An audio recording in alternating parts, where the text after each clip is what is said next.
Good evening, everybody, and welcome to part 2 of our alcohol and drug webinar series. Just before we begin tonight, I'd like to acknowledge the traditional custodians of the land that we all meet upon and pay respect to elders past, present and emerging. These webinars are accredited with RACGP and ACRM, and I will upload your points for you. Just if you could all please fill in the evaluation that will pop up at the end of the webinar. That will make things much easier. There is a question box and you can all ask questions tonight, so please feel free to type in questions and we will do the best we can with the time allocated to answer them. If you can all please leave your microphones on mute. And this webinar is being recorded and will be available on our website, which I will send you out a link to everyone who attends, so it will be easy for you to find. I'm just going to hand over to Dr. Graham Horton, who is our facilitator for tonight. Thanks, Graham. Thanks, Jenny, and welcome everyone. So as Jenny said, this is the second of a 3-part series that's been developed by Hunter New England Central Coast PHN and Hunter Primary Care. So my name's Graham Horton and I'm a GP in Newcastle and also a senior lecturer in medical education and general practice at the University of Newcastle. So tonight we're here to learn about mental health comorbidity and stigma relating to alcohol and other drug use in patients. And as Jenny mentioned, answers typed in the question part will be answered time permitting, but if not, they will be answered and uploaded to the PHN People Bank website. So I'm very pleased to introduce our first speaker, Richard Clancy, who is the Mental Health Nursing Research Fellow with Hunter New England Health and Conjoint Associate Professor with the University of Newcastle. Richard has qualifications in epidemiology, social sciences and nursing. Much of Richard's 40 years of clinical experience has been in mental health, including over 20 years working in clinical leadership roles within a specialised mental health and substance use service. Richard has conducted research and published on topics related to mental health comorbidities of substance use, physical health and recovery. He has delivered numerous workshops to clinicians over many years with a focus on translating evidence-based theory into practical strategies to assist clinicians in their clinical practice. So yeah, it gives me great pleasure to introduce Richard to talk on mental health and psychosis. Thanks very much, Graham. I'll just get my screen presenting now and we shall be off. So this topic of comorbidity is something of a challenge to condense into a short presentation. So what you might see tonight are probably a bit of a scattergun approach to looking at the issues associated with comorbid mental health and substance use issues. And certainly the stigma associated with these conditions is huge for any of the conditions independently. And when they're combined, the self-stigma, stigma from the community, stigma from some treatment agencies can be really challenging for people to navigate. It's always difficult to try to hone in on a section of comorbidity because we're talking about such a heterogeneous group of people, people with different chronicity and acuity, a range of different mental health disorders, range of different substance use disorders, perhaps involving intoxication, withdrawal, chronic use and dependence. So in terms of mental health disorders, often the disorders are spoken about in terms of high prevalence disorders, for example, depressive disorders and anxiety disorders, and low prevalence disorders, including psychotic disorders. So I'll start with a little bit of a chat about psychotic disorders. And a lot of our information about people with psychosis and their access to either GP services or specialist mental health services comes from a 2010 national survey, originally called the SHIP survey, looking at how people with psychotic illness in Australia access services. So this survey estimated that there are about 64,000 adults in Australia who have contact with specialist mental health services, the majority of those, or 50% of those, with schizophrenia. most of these people have some form of comorbidity. So we see high incidence of obesity, of associated cardiac conditions and lung conditions, probably lower rates of cancer than we might expect, but that might have something to do with the idea that these people probably don't access treatment until late in their disease process. So the length of disease by the time it's picked up is not so long as it is in the general population. So around 90% of these people will see a general practitioner in any 1 year. So in the previous year, we had 88% of people seeing their general practitioner, and also a range of other services. Now, the reasons for contacting GPs varies a lot between individuals and includes a lot of physical comorbidity, as well as getting scripts refilled for their mental health condition or other health conditions, reviewing their psychotic symptoms, their anxiety and depressive disorders.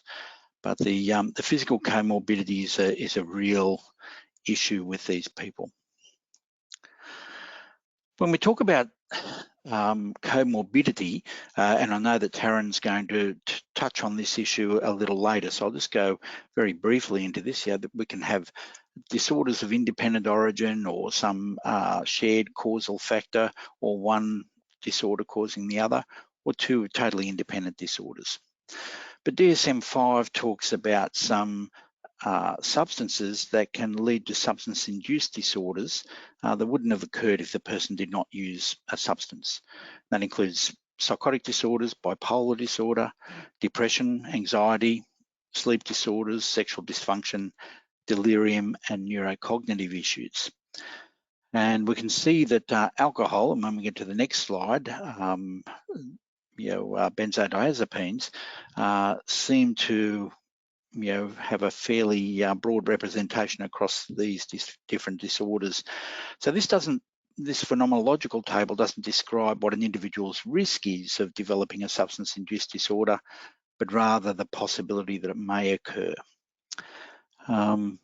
So this is just to give people a bit of an idea of the sequelae of substance use for some people. So, and one issue that we're concerned about is, of course, some persisting disorders. So with alcohol and sedatives or benzos, some persisting cognitive dysfunction, and also with hallucinogens, people may get a persisting perception disorder or flashbacks. Diagnostically, and again, I know Taryn will talk about this more, so just for a few seconds,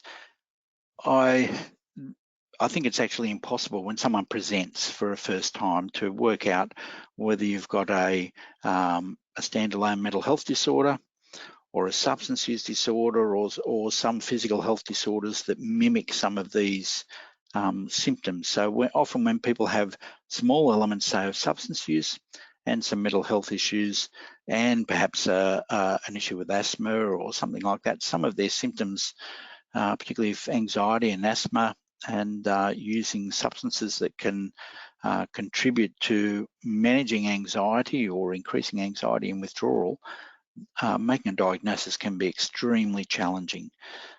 So often we're trying to ask people to minimize their substance use to try to uncomplicate the diagnostic process. So one way to gather information about people who present is to undertake a psychiatric assessment, and that will include a mental state examination and getting some history from collateral sources. So that could be family, friends, whoever knows the person and has seen them over a period of time, or it might be their medical record that you have access to, as well as a thorough examination, physical examination, and so on.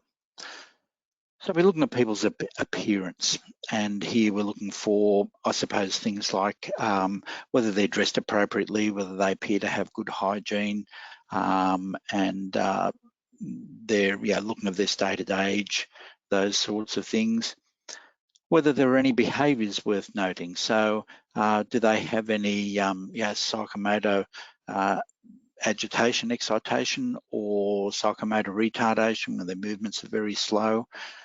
It's worthwhile noting their attitude towards the interviewer and the process of the interview to see whether that may have contributed to any responses that people provide during the interview that takes place.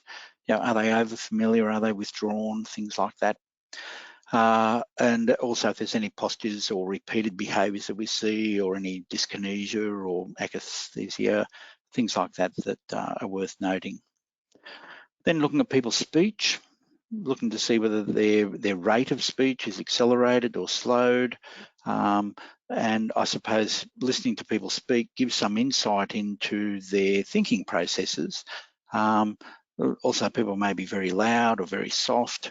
They may have a large amount of speech, a large volume of speech in terms of content. Then asking people about their mood, how they've been feeling over a period of time. Has their mood generally been down, but they feel okay today? Looking at their affect, their emotional expression and reaction to what's happening around them. And this is something that can be seriously affected by substance use. So if someone's intoxicated, while the mental state examination can still be carried out, it does cloud and complicate the whole process. So someone who is perhaps quite depressed in their mood, if they're intoxicated with something that makes them a little more interactive and bubbly, may not appear so depressed during that period of time. With their affect, we're looking about whether there's any restriction in the affect in the response to what's happening around them. Is it appropriate to the content that they're talking about? Those sorts of things. Then looking at their thoughts, the form of their thought. So are they coming up with new ideas? Do their ideas tend to flow, or do they become tangential in discussion? Do they have thought blocking, those sorts of things? And then in terms of the content, do they have any preoccupations, any delusional things happening for them? It is fairly important to note as well. I suppose here too, we might be concerned whether the person may be suicidal.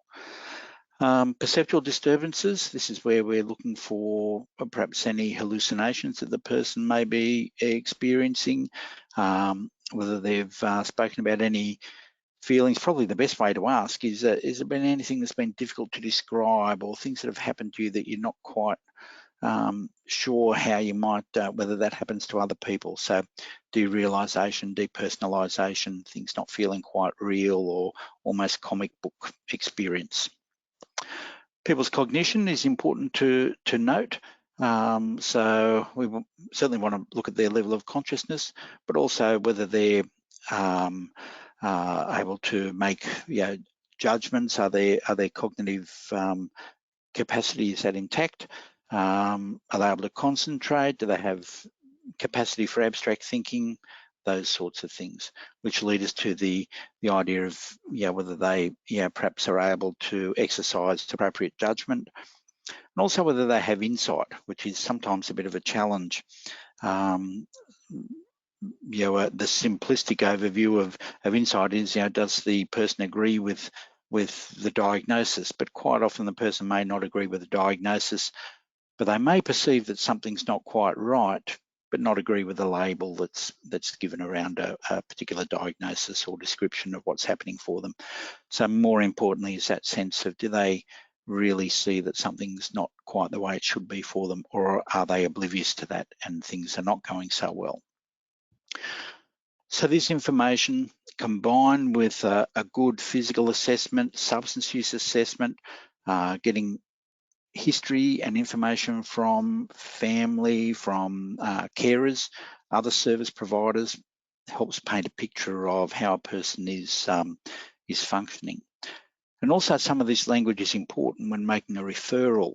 So I do think that where someone's able to articulate some of these aspects about a person's behaviour when making a referral to specialist mental health services, it conveys the concept that this is not just a quick flick referral, that this is that this person has had a reasonable assessment before a referral has been made. It's important when we're dealing with people who perhaps have comorbid mental health and substance use issues, is about providing information not only to the individual but to their carers, to their family, friends. You may see this person for 15 minutes in one point in time, and then again a few days later or a month later, see them again for another short period.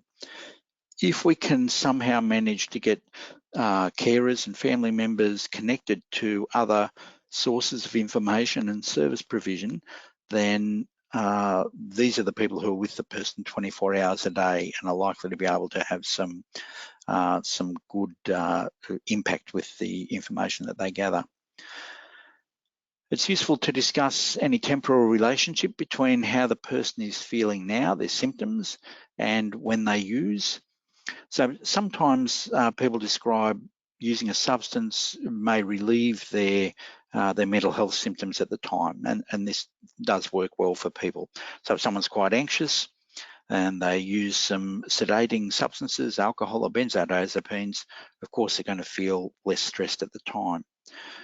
But what's useful then is to generate some sort of temporal relationship to talk about how they feel the next day after this has happened, if they've had a big night, or if they're using a stimulant, perhaps using methamphetamines, makes them feel great at one point in time, having the discussion about how they're feeling the next day and the day after. Sometimes I've seen some clinicians try to take a view that all substances are bad and can only lead to negative consequences for someone with a mental health issue. And obviously this is not the case.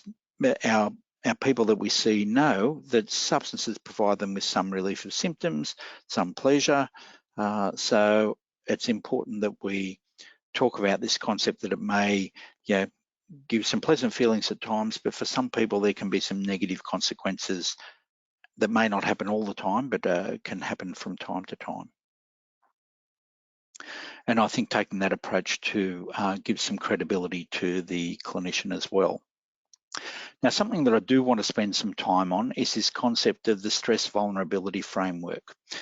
This is something that I'm passionate about all clinicians using some similar language to convey information so that we've got persistent messages that are consistent between service providers. And this model was first developed by Zubin and Spring in the 1970s when they were looking at etiological causes of schizophrenia, and has been modified multiple times by different authors over time, including Kim Muser and colleagues who have a somewhat more complex version than this. But in the simplest version to run through with clients, I talk about a person starting, they bring their own genetic makeup themselves to any situation. And for some people, they have a vulnerability to stressful situations. There are some examples there that you might discuss with people about things that can contribute to stress. But when people do become stressed, those people with vulnerability are likely to develop some symptoms. Those people with lower vulnerability might be able to cope with much higher levels of stress. So this is really important for people to understand that it is a bit unfair, that we're not robots, everyone's different, but looking at the things that do cause stress in the person's life and trying to get, again, some temporal relationship about where this may have occurred in the past. Many people will use substances to relieve their stress, and often there's short-term gain in that. They do receive some benefit from that, but pointing out to them that in the longer term, using substances can contribute to some of this psychobiological vulnerability that can contribute to symptoms. But it may be not on the night that the person begins to use. We know with cannabis, for instance, and psychosis, that we're not talking about a person necessarily becoming unwell at the time that they're consuming cannabis, but that after repeated use, if there is a vulnerability there, that may contribute to symptoms some point down the track. We focus a lot on strategies to look at other ways to manage stress other than substance use. So talking therapies, certainly making use of psychology services, of public services that can provide talking therapies for people who can benefit from this. We know that some of the outcomes for these, given that there are no side effects with this, that the outcomes can certainly match medication for some disorders. Healthy eating and exercise, I know that people will be promoting all the time. Getting involved in activities, hobbies, work, some of these things do contribute to an increase in stress. And yeah, there are some positives from some of these stressful changes, but there can be some risks as well, so being aware of that. So I use some of AA's language, that idea of fake it till you make it. Not asking people to fake how they feel, but to get involved in activities that they hope will give them pleasure and make them feel better in the long term, even though when they first begin to get those happening again, they may not feel that early. But hopefully that it will contribute to feeling better later on. Teaching some problem-solving strategies, encouraging supportive relationships, and that might include going through who the supportive people are. Often it's family, but sometimes it's not. Friends and services can be supportive as well and fit into that. And then finally, medication. So I have a very strong view that I explain to people that medication is not a magic bullet. Some people will try to use an external locus of control, looking for a pill to solve all their current issues, and explaining to them this doesn't exist, that medication is there to perhaps support some of these strategies and to deal directly with some of this psychobiological vulnerability. But getting these other strategies working is very important by themselves. If they're prescribed a medication, looking at how frequently they do take it, what strategies do they use, and trying to improve their reliability with that, writing down questions that they might want to ask their prescriber about the medication, and again reinforcing that taking it regularly at the same time. Most people might think that's common sense, but there are some people who don't do that. They're fairly hit and miss with their medication, and yet when asked, do you take your pills, they say yes, and they believe that that's right, but they're not very regular with the timing. So this stress vulnerability framework helps a person to understand that when they're seeing someone who's providing talking therapies, it's not a different understanding of the illness, if you like. It's just using some combined strategies with some of the other strategies that are being used. It's not at odds with medical treatments. And when talking to a person with comorbid issues, we do like to tick off a few things around safety. So is the person we're seeing safe, and are they going to be safe at home? Do they have a carer? Will the carer be safe? Do they have dependents? Okay, thanks, Graham. Do they have dependents that we need to look at their safety as well? Are you safe for yourself in providing the care that you are? Are there other services involved that could be at risk, or other people involved that are difficult to identify? We want to see whether this person is at any withdrawal risk if we're asking them to cut down or cease their substance use, and try to predict what their behaviour may be in intoxication by looking at what their previous behaviour has been. And also iatrogenic harms. So the medications that we prescribe people, particularly antipsychotics, antidepressants, we know that these things will likely increase a person's weight. And telling them that while I'm prescribing this for you, I'm also prescribing an increase in exercise and watching the diet at the same time, and that's an important part of the treatment mix. Also, the issue of dependence with opioids and benzos. Often I see people are discharged from hospital. they've been on benzodiazepines during a short stay to deal with agitation that they've experienced or some behavioural disturbance. And the aim may not have been for that to be a long-term medication. And on discharge, sometimes the communication between public health services and GPs isn't as good as it could be. And sometimes those medications are continued indefinitely, which is a real shame. So being aware of some of the issues with those that people will obviously know, but being aware with each individual patient. So having good communication with anyone else who's providing service at the same time, so much the better. Being aware of cultural issues, very important with this group of people, because often they won't articulate any things that are counter to their cultural beliefs or behaviours. Encourage carer involvement as much as possible. These people have so much to offer, and we need to maximise what we can from those. Often they feel a bit left out, particularly if the person becomes unwell and says, I don't want you to talk to mum, or I don't want you to talk to my wife or husband. Using the mental health plan and making long appointments for these people. And certainly from experience, try to make them mid-morning appointments. Too early, the person is likely not to arrive. And you don't want a Friday afternoon special where a person comes in and they unload a lot of issues and it's difficult to get other services involved late in the day, particularly on a Friday. So mid-morning appointments are useful. So ask them when they go out to the waiting room, ask the receptionist to make an 11 o'clock appointment within the next week or something like that.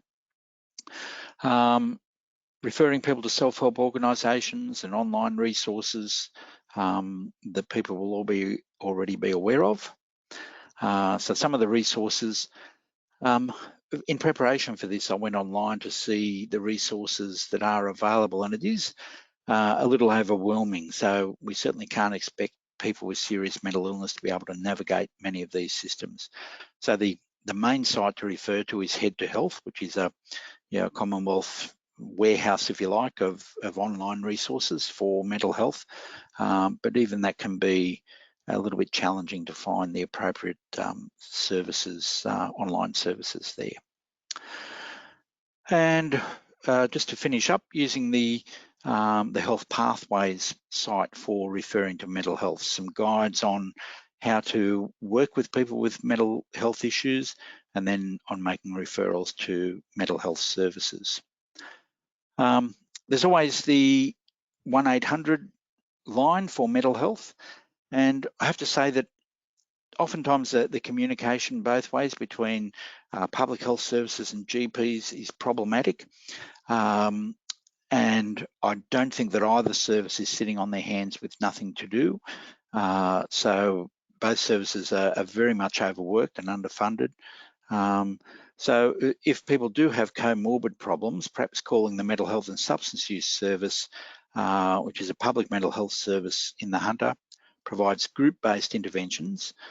The issue is that there is a waiting list for people to access the service. And if it's a high prevalence disorder, the aim is for the person to be substance-free for a 2-week period of a group program. For people with serious mental illness, they can start before being substance-free. But instead of just making a referral, my suggestion is to ring this number here and ask to speak to a clinician and try to negotiate what might be best for the person that you have with you. There's no emergency response service with that team either, I will say that. So emergency referrals should not go there. They should go to the 1-800 number. So thanks very much for that. I'll finish my presentation there and I'll hand back to Graham. Well, thanks so much, Richard, for a really informative talk there.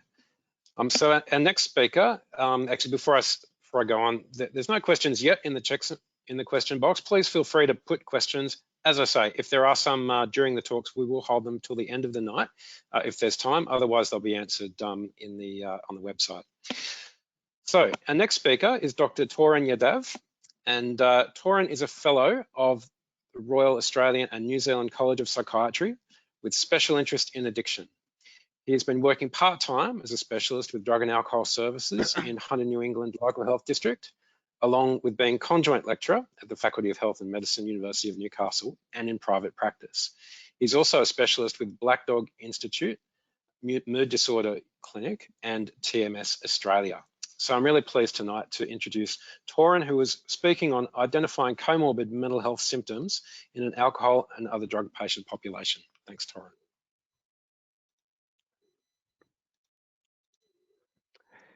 Thanks, Graham. Thanks for the introduction. I'm assuming everyone can hear me okay and see me okay. So today we're going to talk about the comorbid substance use and mental health disorder, which often pose a diagnostic challenge in our day-to-day clinical setting. So I'll be covering this topic in these headings. One thing to sort of highlight in the beginning is that I have got quite a few slides, and it's a fairly lengthy sort of topic.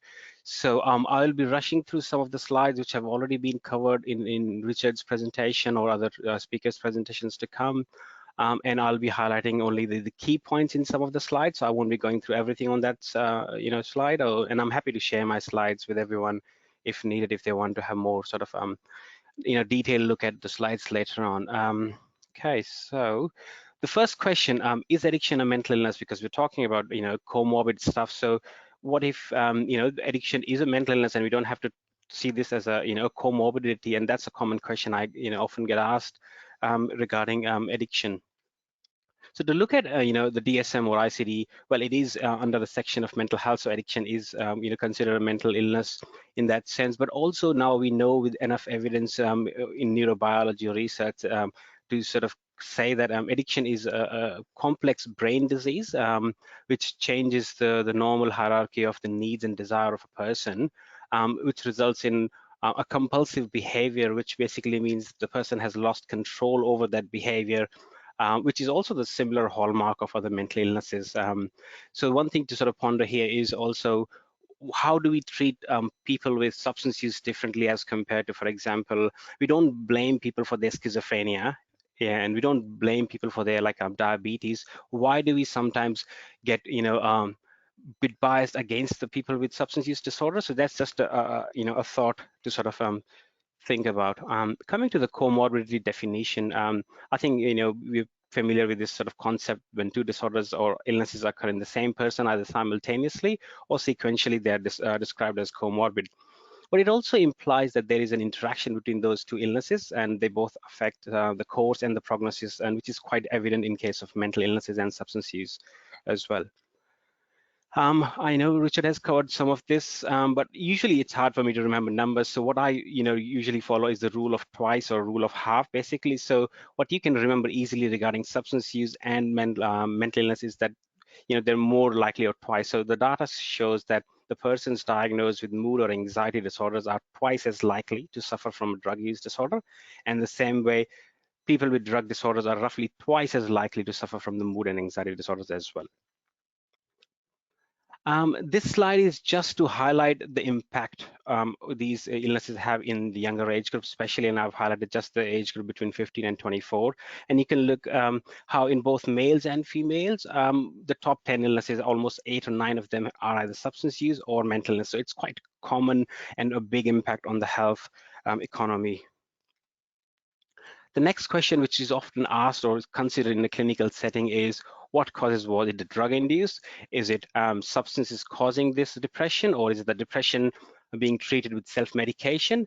And it's always a tricky situation. It's like a chicken or egg. It's hard to sort of ascertain what came first. But in those situations, the guidance or the idea I can give you is that we should consider 3 scenarios or possible sort of combinations. The first one is the substance may be causing that mental illness symptoms. And I've taken the example of cannabis causing psychosis, which I'll come to a bit later as well in detail. But also the depression or the mental illness can also be contributing to the substance use. And I've taken another example, which is under-identified. I would say like schizophrenia patients are more likely to smoke tobacco or nicotine use. but also drug abuse and mental disorders, they both could be caused by other common risk factors like stress, trauma, genes, brain deficits, and Richard has talked about some of the stress vulnerability hypothesis, which is still valid. But as we see in the clinical setting, it is a very complex intermix of all these situations or all these factors combining in a sort of a mess, which usually presents to us, which is hard to sort of differentiate. And we'll see how to approach that in this presentation. The other thing I wanted to highlight, this is also something to keep in mind. It's not always just two illnesses, getting mixed. It could be that the person has an independent mental illness, but they use substances. For example, an alcohol use disorder person who has depression and anxiety can also develop depression due to his alcohol use, or they start using methamphetamine and they become psychotic. But that psychosis is just substance induced or methamphetamine induced, whereas the alcohol and depression are independent illnesses. So it's like a more complex scenarios, which is not easy to sort of go through in the clinical day-to-day setting. So the challenges we experience is that the patients, they're obviously, often using more than one substances, and ongoingly, they may find it hard to abstain. So it's not very easy to, clarify what came first. There's often a recall bias. They don't recollect how much they've been using, what substance they've used, and it's, hard to follow them. So there's a lot of attrition, which happens in the follow-ups, and they may have previous diagnosis, which may or may not be, I would say, relevant in that sort of presentation you are seeing them for. So it's always a bit of a challenge to work it out. So how do we approach this? So what I usually look at is that with substance-associated mental health symptoms, you can usually have three scenarios, basically. So one is you can have an independent mood disorder, for example. I've just taken an example of like depression here. So how do you say it's a primary depression? So the key thing to look at here is that it's temporarily independent. So basically, it usually precedes the drug use or persists when the patient is abstinent. So ideally, if we can get the patient into an abstinent phase, that's the easiest way to sort of confirm the diagnosis. But again, it's not always feasible in a clinical setting. So the next situation you need to consider is it could be a substance-induced disorder. So in that scenario, it will not be temporally independent, which means the substance use will often lead to worsening or precipitation of the symptoms of either the depression or other mental health symptoms. And we also want to highlight that it usually exceeds what's usually expected in a intoxication or withdrawal state. So that's the third category, if you can see. So there are certain substances which can lead to, for example, substance intoxication associated symptoms. So they're not drug induced technically. So for example, a lot of people feel paranoid while they're smoking cannabis, but that paranoia doesn't last when they stop smoking. Within 2 days, or maybe this next day, it's gone. The same happens with amphetamine. So that's substance intoxication or withdrawal associated symptom. And then the next category is substance induced, which should be more than what you see in the intoxication phase. And then there's an independent mental illness as well. So that's how we can think about the clinical scenarios. This slide is just to give you an example that the substance-induced disorders can present in any spectrum. So it could be affective spectrum, anxiety spectrum, neurocognitive spectrum, psychosis, delirium, sexual dysfunction, sleep problems. So it's a wide variety of problems they can present with them, and I'm sure you guys have experienced this in the clinical setting as well. So what are the criteria for a substance-induced mental disorder? If we look at the DSM-5, so obviously it should be a clinically significant symptom to present with, and also from the history or examination, and also lab finding. The cutoff is around 1 month, so the substance should develop during or within 1 month of the intoxication or taking that substance. The involved substance or medication should be capable of producing the mental disorder, and it should not be better explained by independent mental disorder. So when I say it should be capable of producing, we need to keep in mind there are certain substances which are unlikely to present with certain types of mood disorders or psychosis. To give you an example, opioid use disorder, very likely to present with maybe depression and anxiety, but unlikely to be associated with psychosis. So keeping that in mind, if someone's using heroin and they present with psychosis, it's unlikely, I mean, again, it's hard to say with certainty, but unlikely to be a problem related to their opioid use. So just to keep those things in mind is usually helpful. how do we establish that it's an independent mental disorder? So again, as I said earlier, episodes of the disorder should precede the onset of the severe intoxication or withdrawal.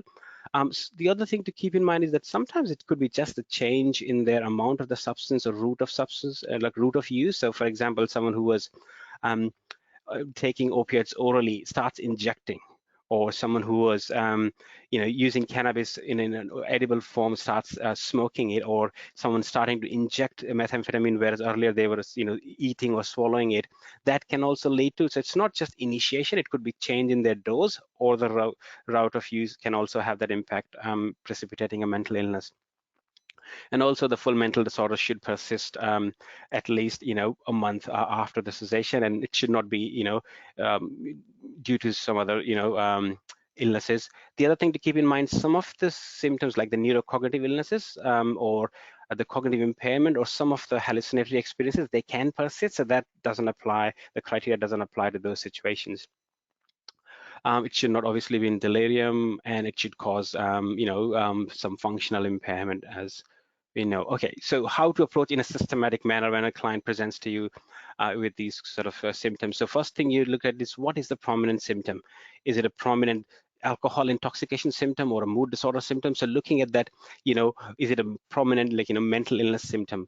Once you've established that, is that symptom is related to a drug or alcohol or medication use, or it can be sort of related. So looking at if the anxiety, can it be related to alcohol use? Can it be benzodiazepine use? Can it be cannabis withdrawal? Things like that.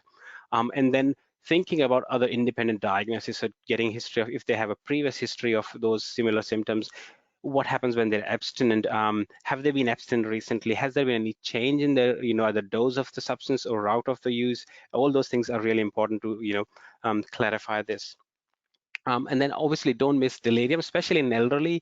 Very commonly elderly can present with a sort of psychotic symptomatology, and they've been prescribed benzodiazepine for sleep for extended periods, and suddenly they lost the script or something happened and they've not been taking their benzodiazepine. They can present with delirium type pictures, or something like an anticholinergic has been added to their treatment. They can present with psychotic symptoms, and you might think, oh, what's happening? So making sure delirium has been ruled out.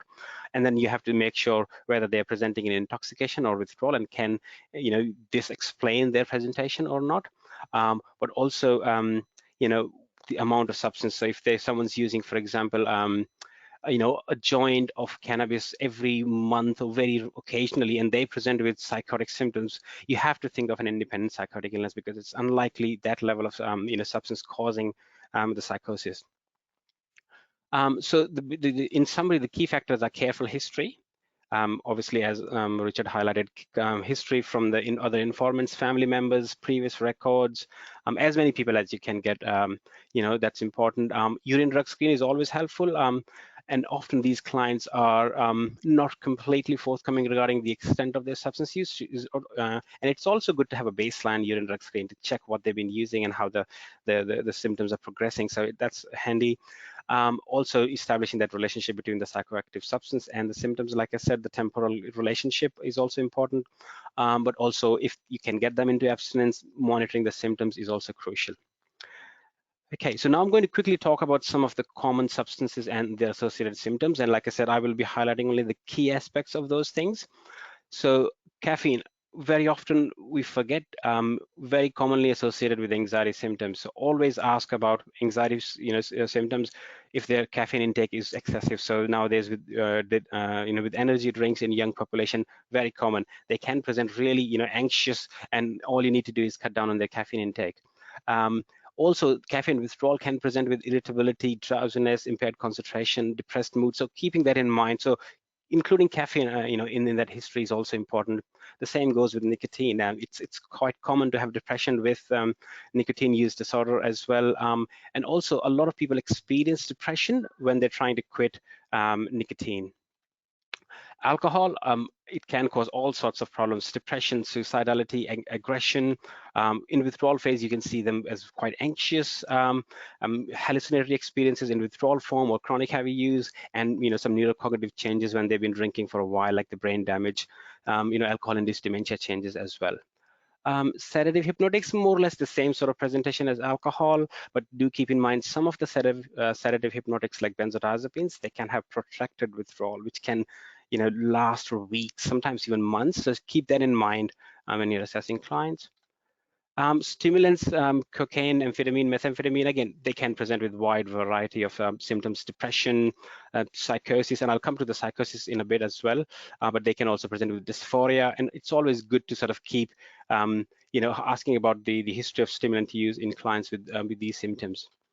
Opiates, as I said, can present with different forms, like the sedation when they're intoxicated, or really anxious when they're in withdrawal state, sleep disturbances. So asking about opiates is also important, especially recent opioid sort of increase, or now the prescription opioids like Panadine are not available over the counter. There are a lot of clients who are struggling with opioid use and presenting to their doctors.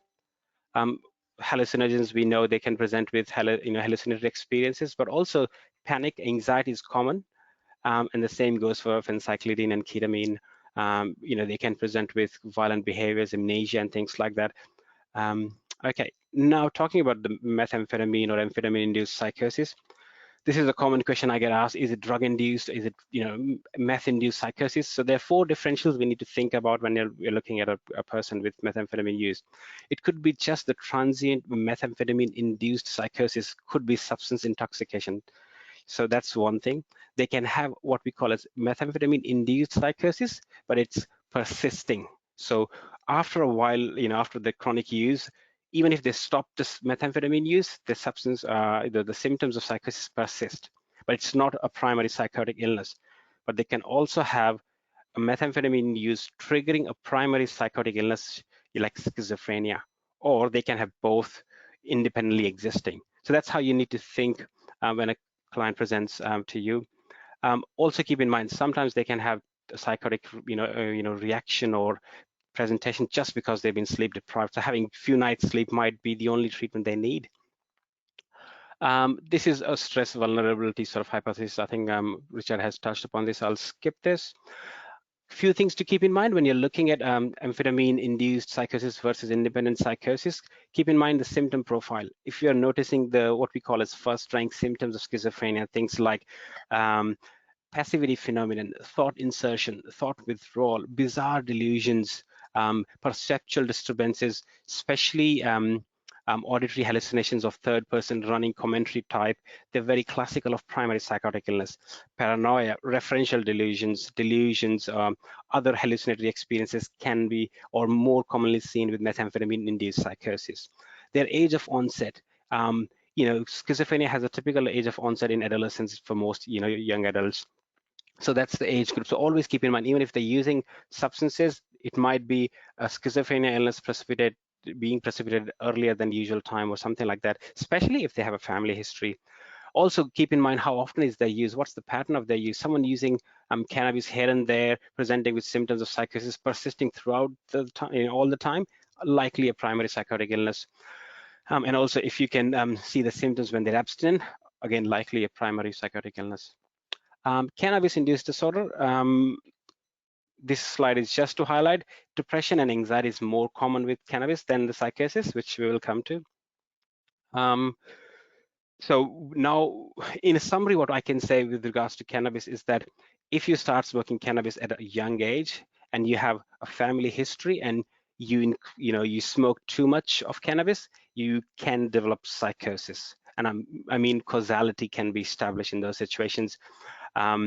And again, it depends on your individual sort of vulnerability, all the factors which Richard has sort of talked about. The other common thing I get asked about nowadays, what about the cannabidiol or CBD oil? I see a lot of clients coming with CBD oil. Do keep in mind, CBD has no psychoactive properties. It is kind of protective from the effects of the psychoactive properties of the cannabis or the THC, which is a psychoactive component. So if someone's just using CBD oil, unlikely. It doesn't cause any, as far as the research is concerned, it's not psychoactive. So if someone's just taking CBD oil and develops psychosis, unlikely that this is the causing sort of agent. Another thing to keep in mind is that, like I said, the ratio between the THC and CBD, I'm not sure if you're aware, but CBD seems to be decreasing in percentage in the available, especially the hydroponic stuff which is being smoked nowadays. So the less the amount of CBD, the more the chances of people having psychosis, and it can bring on the psychosis earlier on, and it can even lead to a short-lived acute paranoid state, which means their brain is vulnerable. More monitoring is required. Self-medication hypothesis, just don't accept it at face value, explore a bit more, evaluate for independent psychotic illnesses as well. So just don't believe they're smoking cannabis because they're treating their symptoms. Often you'll find there's more to the story. And there's a dose-response relationship. So the more you smoke, the more the risk. Okay, so in summary, substance use disorders and mental health symptoms often co-occur, as we know, and they can present as a clinical dilemma in determining what the level of care should be and what the approach should be. Most patients with comorbid substance use and mental disorders present to the primary healthcare setting, but they can be managed in that setting. So not everyone requires an inpatient admission or detox setting if we have the right approach. Abstinence is a key factor or critical factor, but it's not always possible, and careful history and collateral information is the way to go to address these clients' problems. Thank you. And I think we're going to take some questions towards the end.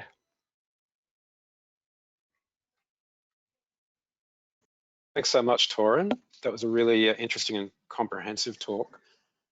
So there's a question there that about for the panel that we'll take at the end of the webinar, if we've got time, about interest in for those working in the space of comorbidity across services, what the gap is to people working better, whether it's referral pathways or lack of understandings of how services work, or is it something else? So if there's time, we'll consider that with the panel at the end of the talk. Otherwise, it'll be on the People Bank website. Okay. But we'll move on, and our next presentation is Mary from the New South Wales Users and AIDS Association, NUAA, which is a peer-based drug user organisation staffed and governed by people who use drugs. NUAA strives to improve our advocacy for and services supporting the diversity of people impacted by stigma and discrimination caused by the criminalisation of drug use across New South Wales, through working with a broad range of stakeholders and partners to support system change. So I'm really pleased to introduce Mary, who's talking about stigma of alcohol and other drug in patients. Thank you. It's been a really interesting webinar so far, and thank you for having me. Next slide. So as we just heard, NUA is a peer-based drug user organization, and our mission is to advance the rights, health, and dignity of people who use drugs illicitly. And what it means to be a drug user organization is all of our staff, our employees, most of our board of governance has lived experience of drug use, either current or in the past. We were founded in 1989 during the HIV epidemic, and our core funding and our core mission is around people who inject drugs, and we have a needle and syringe program, for example. And we've been continuously funded since 1989. And we were established when a group of drug users, their friends, families, and supporters established NUA as an independent, user-driven, community-based organization. So Alex Wodak helped NUA get its initial funding, but the people that were out there doing the work were people that were heroin injectors. One of our founders was a heroin injector with HIV. And the work of these people has really kept HIV out of the injecting drug user population, and has helped Australia not have a generalized HIV epidemic. So we're mainly funded by the New South Wales Ministry of Health, and we are funded primarily to work in Hep C, but we also have some alcohol and other drug funding. Next slide. So in terms of what we do and some of the things that might help you in your practice is we do a lot of resources, and they're all available online on our website. And these, this is the part of our consumer guide to opioid treatment. So this was a project that went parallel with the guidelines for clinicians, and it's quite an extensive guide, and it's got a lot of specific topics like exiting treatment, pain management on treatment, and this is the one about depo-buprenorphine. So those are all available online. We also have a magazine that comes out 3 times a year called Users News, which has a really huge variety of articles in it. Next slide. So when you look at the organization's reach, it's a little bit of an indication of, I guess, where people are coming from and the information that they trust and they look for. So what we overwhelmingly find is that people want evidence-based medical advice, of course, but they also want to hear from their peers, so people that have been through what they've gone through, and that's kind of our core work is peer support. And one of the ways we do it is through our, there's a number of ways we do it. The magazine that I just mentioned had over 200,000 visits last year. So during the pandemic, it's increased by, I was a little bit surprised by the figure there, over 1,000%. And a lot of our visitors are actually outside Australia. The US is actually, more people in the US access our publications than here. And the most popular article is What Causes a Comedown? And that is, if you Google what causes a comedown, then we come up, like MDMA comedown, anything like that, our magazine comes up. And it's really a mixture of sort of a peer perspective, but evidence-based advice. And all of our articles are reviewed by clinicians, and we're done in collaboration. We also work with the ministry on drug alerts, which you may have seen, warnings about fentanyl and cocaine, or purple heroin are the recent ones. And those are incredibly, they have a very large reach, and they sort of typify the kind of information that people are looking for, which is based in fact, but presented from the perspective of their peers. Next slide. We also have, we offer our version of this sort of training. We have a full day course and 2 online modules about Hep C and the opioid treatment program. And we've done that in collaboration with GPs and people who are on treatment and specialists and specialist GPs. Next slide.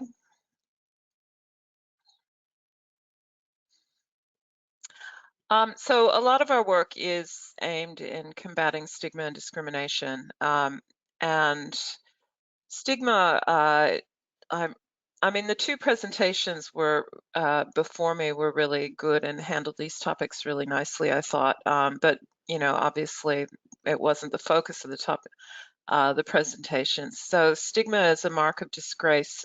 This is just a dictionary definition associated with a particular circumstance, quality, or person.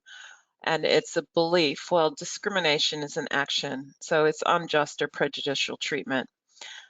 Stigma and discrimination are rooted in the criminalization of drug use and the war on drugs. It's probably not entirely that. There are other medical conditions that are, stigma and discrimination, like lung cancer is a really good example of that. But it's essentially where you're judged harshly for your actions and you believe you've, brought things, an outside observer might believe that you deserve whatever issues you have because you're the cause of them, which isn't true for, many medical conditions. And one of the really most, I guess, stark illustrations of stigma and discrimination is the UN Convention on Narcotic Drugs, where it talks about drug addiction as an evil. And you see this language repeated very frequently through the media. And so the UN conventions don't talk about genocide as an evil. You know, they don't talk about anything else as an evil. It's just drug addiction. So it's the language that is used about drugs is incredibly inflammatory. And it, you know, essentially the war on drugs has done nothing to interrupt the supply of drugs, but it's led to the wreckage of many, many lives. And so how does it play out in New South Wales today? Next slide.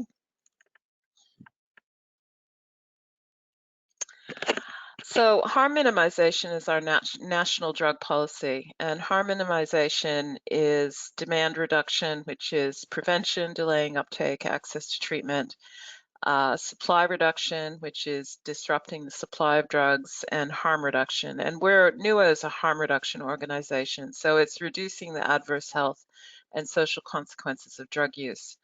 And this is a evidence-based policy, and you'll notice that in that policy, penalizing and arresting individuals for using drugs doesn't really have a role in that. Next slide. But in New South Wales, we actually don't have an alcohol and other drug strategy, and our approach that is our unofficial policy is one of abstinence and just say no and policing, and it doesn't really fit in with evidence-based medicine or an evidence-based strategy. So as a result, we don't have a strategy at all. Next slide. So there's a lot of system issues that we believe can be attributed to stigma. So first and foremost, there's a lack of funding for drug and alcohol treatment. The best estimates of how much funding is needed to treat the people that are seeking treatment is at least doubling it. The workforce experiences a lot of stigma. So the drug and alcohol workforce experiences stigma and discrimination themselves. The workforce planning, low pay, there's a lot of chronic issues in the drug and alcohol workforce. People have difficulty accessing general practice. So that's why one of the reasons why it's so great to participate in a webinar like this. A lot of general practitioners, recent research has shown, don't think treating drug and alcohol issues is actually within their remit. The investment in research is probably poor compared to other fields. People that are on, for example, highly successful evidence-based treatment for opioid dependence there are different rules for them under the pharmaceutical benefits scheme, where they are charged a lot more for their medication than any other medical condition would be. And there's demonization of evidence-based treatment in the media. So the most recent example is this story from the Daily Telegraph that I've screen captured there, a terrifying month-long high drug given to inmates. So this is depo-buprenorphine, which you may have heard of, is a monthly treatment for opioid dependence, and it's very low risk, and one of the key planks of the New South Wales opioid treatment program at the moment, and it's called a month-long high, a terrifying month-long high. So this kind of media really doesn't help any of us, I don't think. Next slide.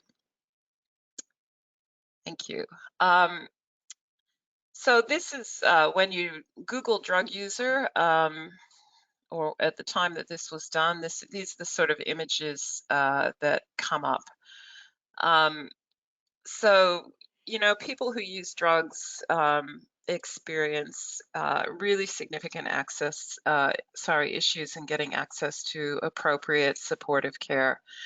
And, you know, when you go out and talk to people, one of the things that you hear is people treat they just see me, a clinician will just see me as a drug user, not as a person. So I'll go in for X condition and I'll be, categorized before I even sit down. And I'll go in for a cough and I'll be told, no, you can't have a prescription for whatever. And that's a very common experience that people have. Next slide, please. So these are actually just, these stories are actually all from people I know personally. And the pictures are roughly representative of, it's not the people I know, but it's not that far off from what they look like. I mean, this is the reality of people who use drugs. They look like everyone else. So Ethan is 22 years old. He's in his final year of university, working 4 days a week in a challenging job. He's doing well at work and university. He's living independently. He has a wide circle of friends, and he's in a steady relationship. And he's been prescribed Ritalin for ADHD for the past 6 years without issues. So when he moved to a new psychiatrist, Ethan thought he did what was the responsible thing, and he disclosed to that new psychiatrist that he used MDMA and cannabis recreationally. And so the new psychiatrist put him on fortnightly urine tests in order to get his medication. So he was required to come in, very frequently. It interrupted his work schedule, and he eventually discontinued the medication. And who knows what the causality was here, but he did after that experience significant mental health issues, and they may or may not have been related to that interruption of care. That's one example of how people, he was doing well with his previous psychiatrist. He went to a new one who effectively, in his mind, penalized him for disclosing recreational drug use. And the lesson there is, don't disclose your recreational drug use, basically. Next slide, please. Patricia has been on methadone for 25 years.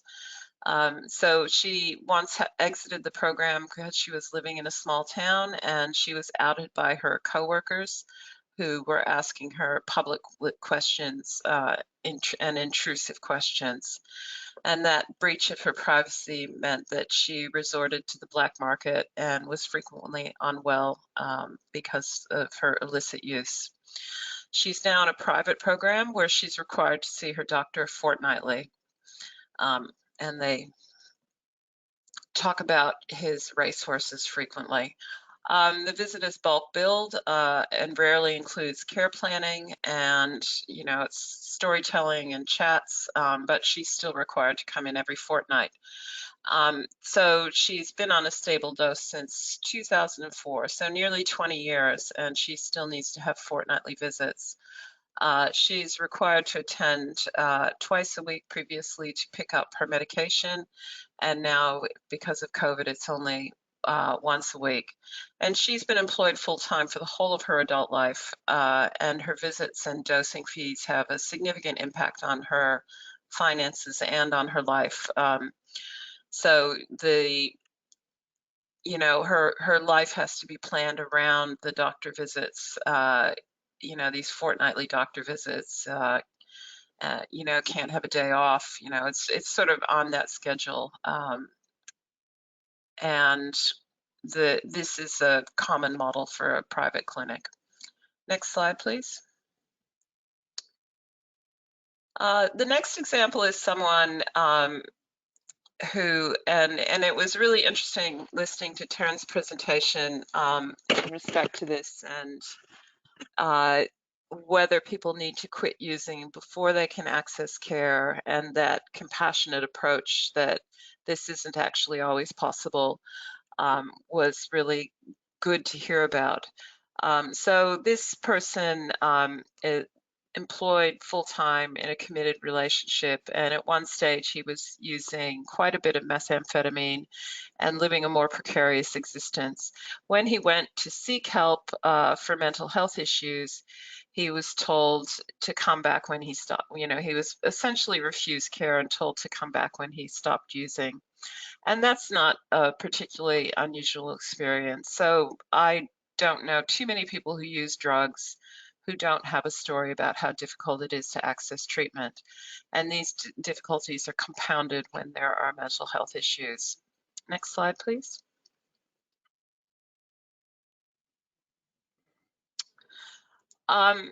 So the next presenter actually has some really nice slides around shame. I noticed when I was looking at them before. You know, one of the key things that you can do when you're working with people who use drugs is language, and you know, words actually are a highly significant and mean a lot to people. And this is a language guide we produced in partnership with a network of alcohol and drug agencies. And it just goes through in a very simple way language that is triggering and less triggering. So drug abuser is a word that's, you know, a phrase that's commonly used. And, you know, we usually use the phrase people who use drugs. Addiction can be a real triggering word for people. Anything that classifies people as, you know, and reduces them to their drug use is generally language that we avoid. And this is a really simple, low threshold way to make the clinical space safer for people who use drugs is, you know, using language that is respectful, strength-based, and non-stigmatizing. So this resource is on our website, and we can send it out after the presentation. Next slide, please. This is another resource on language. It's a little bit more extensive and has more background reading than ours. And it can be found online as well. Next slide. And this is an article by Hester Wilson talking about stigmatizing language. So Hester is, I actually don't know her title, but she's involved with the College of, so the RACGP Addiction Medicine subspecialty. That's all that I actually have. So I'm happy to at the end, and thanks again for having me. Well, thanks so much, Mary, for those really instructive insights in your talk. That there's so much to learn from there. So we are getting a couple of questions, including ones around the role and benefits of peer perspective resources. But for now, we'll keep the questions until the end or on the website, and we'll move on to our next presenter, who is Mrs. Donna Borton. So Donna has been a mental health and alcohol and other drug counsellor for over 20 years. Donna is from Healthwise and has worked in various positions over the last 20 years, including Moree Aboriginal Medical Centre, Moree Indigenous Alcohol and Other Drug Rehab, and 3 years as an alcohol and other drug outreach counsellor in rural New South Wales. Donna has worked on the ground in what is a complex and demanding role in supporting, educating, and advocating for those who are caught up in a world of substance abuse, trauma, and grief. Donna works with HealthWise as a suicide aftercare worker. The experience and understanding Donna gained within alcohol and other drug work fits well with her current position. So I'm really pleased to introduce Donna to talk about understanding behaviour with drug and alcohol and suicide. Thanks, Donna. Thanks, Graham. Thank you for my invitation to be part of this webinar. The complexities of working with people affected by substance abuse and addiction is complex, and it's never simple. People bring a multitude of issues and needs alongside of their addiction. When working with clients, I work with the awareness that the inward issues of grief and loss, psychological trauma, mental illness, and suicidal ideation is what underlies the outward symptoms and often the antisocial behaviour of addiction. These enmeshed issues can take years to work through to achieve any semblance of wellness for the client. My work with addiction, grief and loss, and suicide is from the perspective of relationship with self and others. I use client-focused narrative therapy, which is listening with intent to hear the other person's story and trying to piece together the context that has brought this person to see me.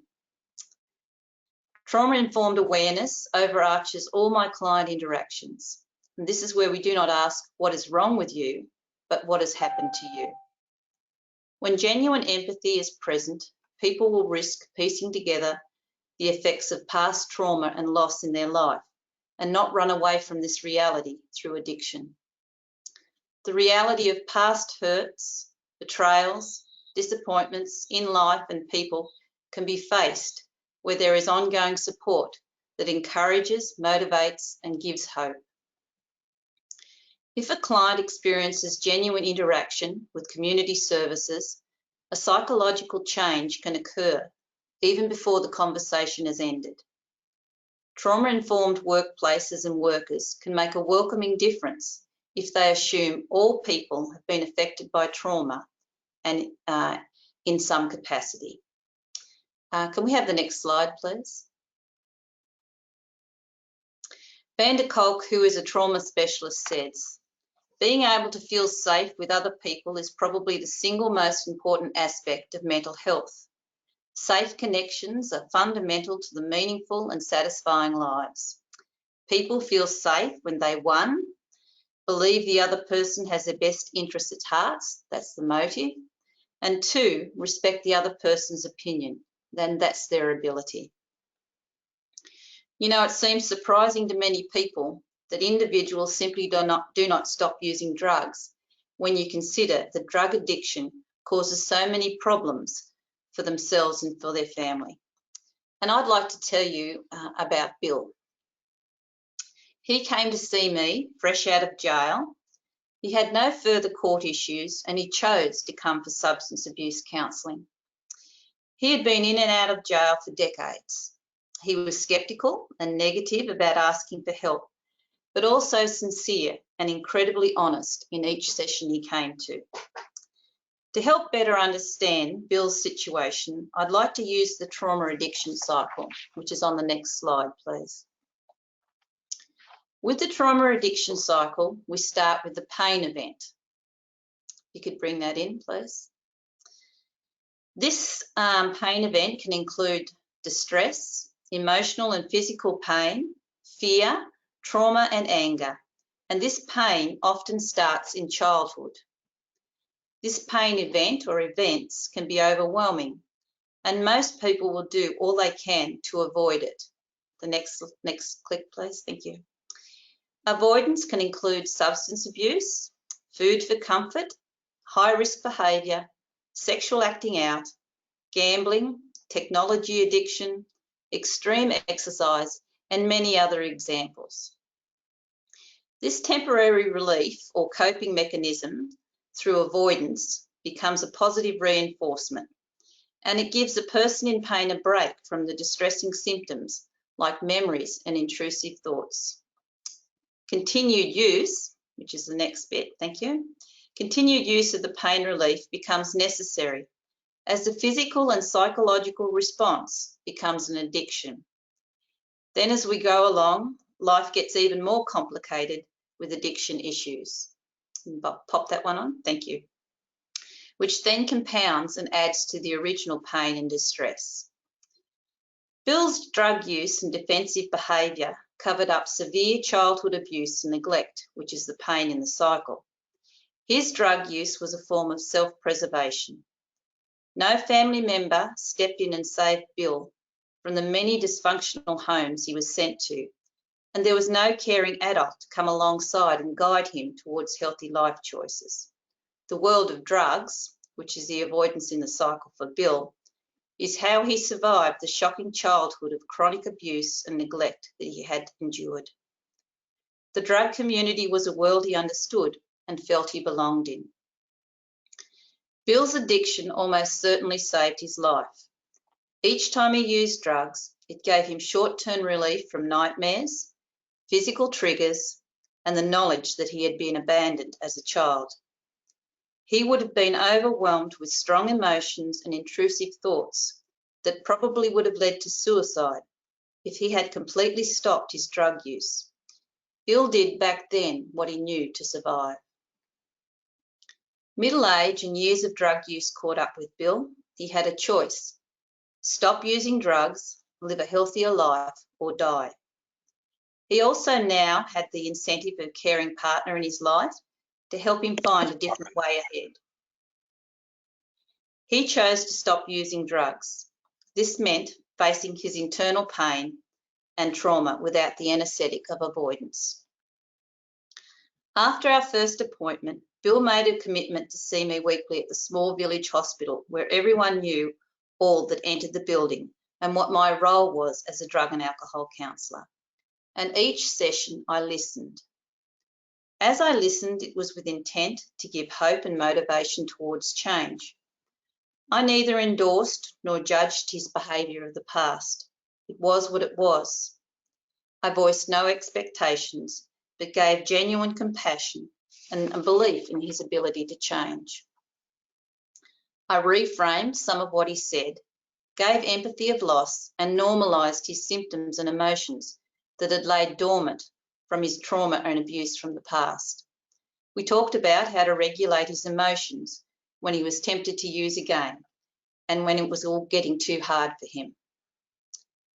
As Bill's psychache was being witnessed and validated, this seemed to soothe and ground him to think outside of his comfort zone. Bill has made incredible changes in his life with the courage and strength that is way beyond most people.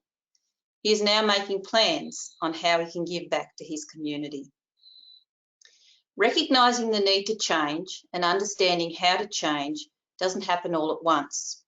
It takes a lot of time and persistence, both from the user and those supporting them.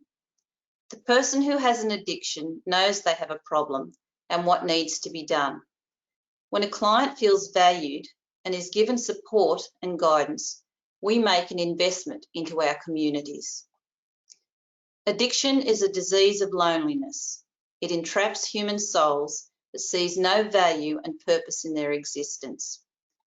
The key to helping those in addiction to change and become motivated is through genuine connections of relationships. Understanding the psychological trauma and grief and loss go hand in hand with addiction helps to manage our judgment towards the user. Emotional pain encroaches every aspect of the person's thoughts, feelings, and behaviour. Emotional trauma can be from a single event, such as a car crash, or ongoing events such as neglect. Trauma makes the person's world feel unsafe and unpredictable. Trauma that has involved other human beings, which was intentionally inflicted on someone, such as sexual abuse or violence, is particularly debilitating.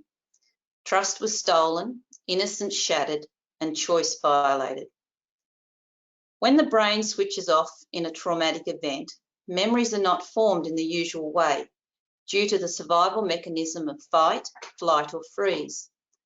The painful memories are still there and can be triggered through sound, sight, smell, taste, or physical sensation. These triggers can activate antisocial behaviour, as the individual usually does not have skills to regulate their feelings of being overwhelmed and feeling unsafe. Another client I will call Dave had trauma pile up when he was referred to me. He had had a difficult childhood and used alcohol and drugs to numb the pain. After 10 years of this pain relief, he was starting to manage his substance abuse when tragedy struck. His boss, who he admired and looked up to, was late to work. Dave knocked on his boss's door to see what was going on. There was no answer, so he went in. His boss had ended his life, and Dave stumbled across the horror blasted before him. The trauma and the following grief and loss saw Dave back on alcohol and drugs.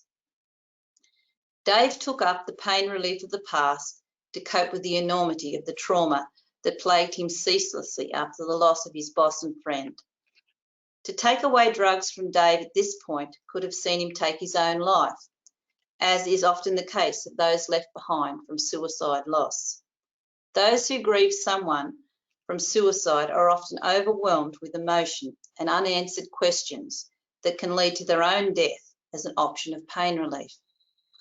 Short of putting a guard on the door to his home for Dave, the only option to keep him alive was harm minimisation. Any medication the doctor gave him, he either abused or did not take as directed. When I first entered drug and alcohol counselling, I came with the idea that abstinence was the only way to overcome addiction. Now I believe that change through awareness and choice must come from the client in their own time. Before a client can stop using drugs, they must see alternatives that will bring them pleasure and equip them to deal with emotional pain and shame that is brutally exposed when drugs are no longer being used. The reality is, recovering from either addiction or trauma requires recovering from both.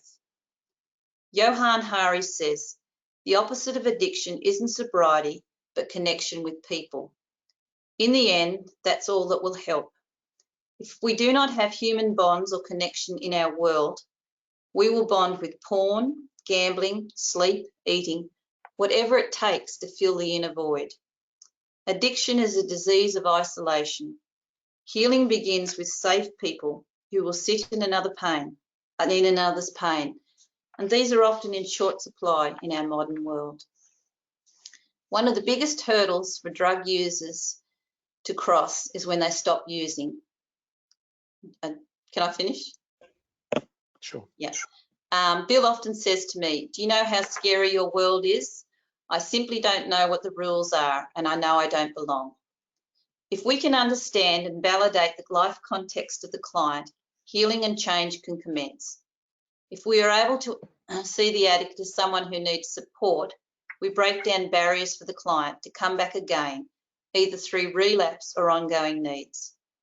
Harm minimisation, relapse prevention, and the understanding and practice of alternative coping mechanisms gives the user choices. As health workers, if we view the trauma system as a pressure cooker, we will work with the client to reduce the pressure and not increase it by making demands or inducing guilt and shame that they already have in spades. A person's positive perception of how it is likely is that they can succeed in making change to stop using drugs or other addictions will go a long way towards making real change. A doctor's, counsellor's or worker's belief in that person can become self-fulfilling prophecies. We're all capable of giving hope and motivation. It costs nothing and is an incredible investment into our society. Thank you, Graham. Well, look, thank you so much, Donna, for the guidance that you provided in that really interesting talk. I will ask all speakers to turn their cameras on and unmute themselves. There is actually time, I would say, for one question that really brings together, that follows on from the points you were making, Donna, about the importance of human connection in this. It was a question that I mentioned earlier, where in the experience of the panel, the question that's being put is, what is the gap when people are working in this space of comorbidity? What is the gap between services, and what's stopping people from working together better? Is it absence of referral pathways or lack of understanding, or is it something else? So I'll throw that question to anyone who'd like to take that up in the panel. I'll perhaps kick off with that. I think the gap is more of a gulf. I think it's different understandings and different lenses that we see people through. I think our current lack of funding, and I know that Mary mentioned this in terms of drug and alcohol services being underfunded. The same is true in mental health services, and I'm sure the same is true in general health services. So and I think that we're seeing the flow on of that lack of training for clinicians and lack of services available, beds available, makes services fairly territorial, particularly with the different lenses of view. So I think that contributes to the gap. I agree with Richard. Just a couple of things to add to that. I think I would like to highlight the lack of focus on training regarding substance use, especially if you look at the medical or clinician sort of training in mental health. We still see a lot of clinicians who treat mental health or are involved in mental health care still not seeing drug and alcohol as their core business. It's something else, someone else's job sort of thing, which is not true. And the comorbidity is quite evident. Up to 90% of the patients can have that sort of comorbidity. So I think that's the main thing to address as well, that the training will give the clinicians, especially in terms of medical doctors, more confidence to ask questions, because at the moment I've seen a lot of primary health clinicians or other clinicians there with not open to the idea of discussing drug and alcohol, because if they uncover that, what do they do with it? They don't know how to approach it, or they feel uncomfortable addressing those questions or concerns. So that's why they don't prioritize this. But if they have more confidence in treatments or assessments, I would say they will be more open to the idea of asking these questions in a more like the language we talked about, open way, non-judgmental way. Thanks, Tora. Over to you, Mary. Yeah, I mean, I think there's a lot of problems, but one of the things that people experience most frequently when they're trying to access services is just finding the services. Information on websites is inaccurate. Phones are unanswered, and this isn't because of any deliberate neglect or ill will. It is a funding issue, and then again, pathways between services are often choppy. If you go into an emergency department to get your, because you have a burst appendix, you get admitted to hospital. If you go into an emergency department for an alcohol issue, you may just be turned away. I mean, I did a heartbreaking radio interview once where a guy rang in and had taken his friend to an emergency department, was turned away, and the friend was dead within 2 weeks. So, there's a lot of those issues which are, education, but also funding. Well, look, thank you so much. And unfortunately, we are out of time now, but there were some more questions that we will be answering, and they'll be placed on the PHN People Bank website. So look, yeah, a very big thank you to all our presenters tonight and their fantastic talks. And thank you also to all the participants and attendees that are watching, and for all of your involvement. And I will mention that there is further alcohol and other drug GP training available through RACGP and ACRM, with financial incentives available to those who complete that training. And more information on that can be found on PHN's People Bank website. The next webinar in this series will be on brief intervention and relapse prevention. That'll be on Wednesday, the 3rd of March at 7:30 p.m, where you can register on the H&E CC PHN's People Bank website. Thanks very much, everybody. All your presentations were great. Don't forget to fill in the evaluation when it pops up, everyone. And I will email everybody out a link to our website where the recording, the slides will be, and also information on the funding that's available through RACGP and ACRM. Thank you, Graham, for facilitating. You've done a great job. And I'll see you all next time. Thank you. Thank you. Thank you.